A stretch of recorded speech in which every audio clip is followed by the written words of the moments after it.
വിശുദ്ധ മർക്കോസ് അറിയിച്ച സുവിശേഷം 3-ാം അധ്യായം 9 മുതൽ 12 വരെയുള്ള തിരുവചനങ്ങൾ. ആൾത്തിരക്കിൽപ്പെട്ട് ഞെരുങ്ങാതിരിക്കുന്നതിന് അവൻ ശിഷ്യന്മാരോട് ഒരു വള്ളം ഒരുക്കി നിർത്താൻ ആവശ്യപ്പെട്ടു.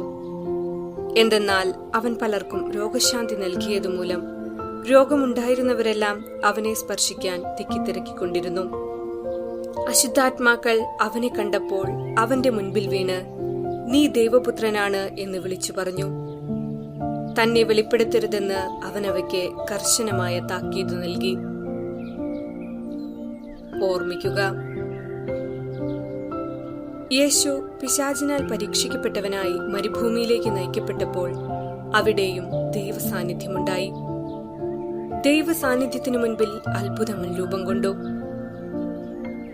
ജീവിതത്തിൽ അലകൾ ആഞ്ഞടിച്ചപ്പോൾ ക്രിസ്തു സാന്നിധ്യത്തെ ദർശിക്കുന്നവന്റെ ജീവിതത്തിൽ അത്ഭുതങ്ങൾ ഉണ്ടാകുമെന്ന് സുവിശേഷം സാക്ഷ്യമേകി.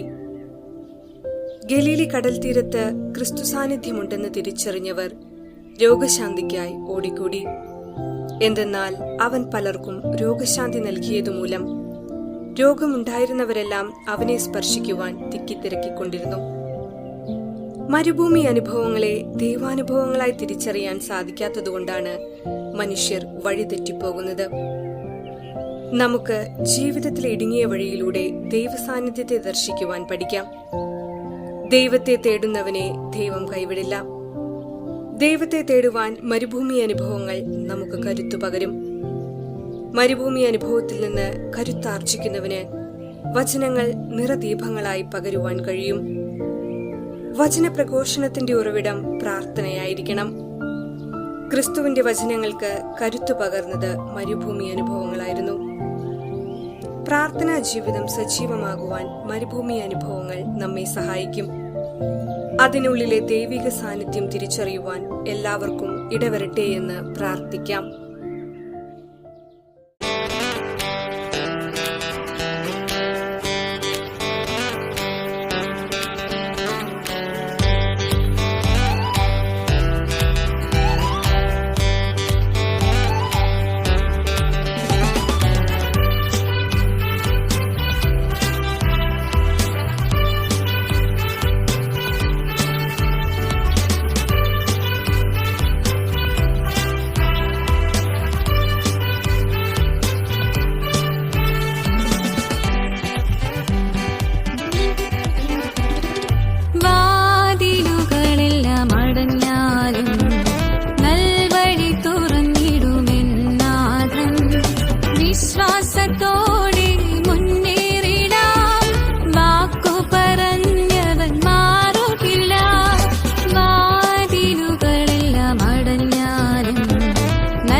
നിശ്ചയമേ അത് വൈകിയാലും കാത്തിരിക്കാം, മടുത്തു പോകാതെ ജാഗരിക്കാം, വിശ്വാസത്തോടെ യാചിച്ചിടാം.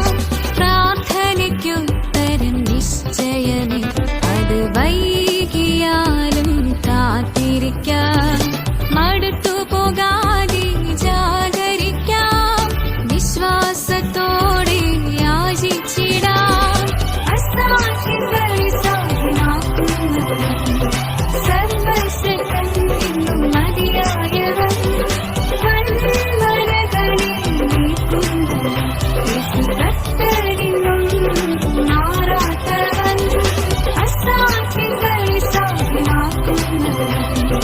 സർവസ്വ